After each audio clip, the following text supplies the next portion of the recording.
جو ابھی جس کیفیت میں ہم ہیں نا، ہمارا دل بہت نرم ہے. اللہ سے کہو، اللہ سے کہنے میں ذرا بھی شرمانا نہیں. اللہ کے سامنے ہاتھ اٹھاؤ، ہاتھ نہ اٹھا سکتے ہو دل ہی دل کے اندر کہو یا اللہ جیسے یہ 1:30 بج گئے اور یا اللہ 11 بجتے 12 بجتے میں روزانہ کھاتا تھا، یا اللہ مجھے کون روک سکتا ہے؟ تو بتا، تیری ذات کے علاوہ کوئی ہے جو میرا کھانا روک دے؟ تیری ذات کے علاوہ کوئی ہے جو میرا پانی بند کر دے؟ تو بتا یا اللہ، تیری محبت نہیں ہے تو کیا ہے؟ اللہ سے شکایت کرو.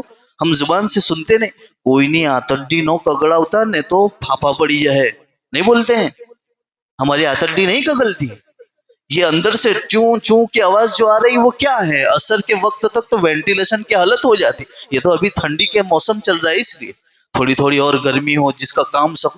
اللہ سے کہو، بنداس کہو، اور اللہ سے کہو یا اللہ میں اتنا بھوکا رہتا ہوں، یا اللہ تیرے لیے ہے، یا اللہ میں کھا سکتا ہوں، تنہائی میں سب سہولیات ہے، اس کے باوجود بھی اللہ تیرے لیے بھوکا رہتا ہوں. یا اللہ تو اتنا تو رحم کر دے، میں اور کچھ نہیں کرتا، میں بہت گندا ہوں. اللہ کو بہت پسند ہے، اس لیے تو اللہ نے روزے کا جزا اپنے آپ کو خود رکھا ہے کہ میں اس کا بدلہ ہوں.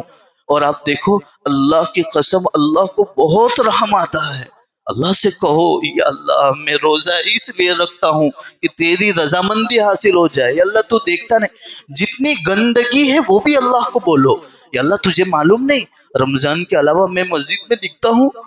نہیں دکھتا. یا اللہ مجھے توفیق کی نہیں ہوتی، اتنا گندا بندہ ہوں. یا اللہ رمضان کے علاوہ تو نے کبھی مجھے نماز میں دیکھا؟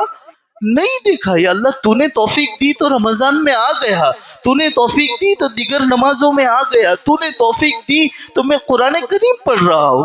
یا اللہ تو بتا، جب تو رمضان میں اتنی محبت کر سکتا ہے، رمضان کے علاوہ میں اللہ تو قادر نہیں؟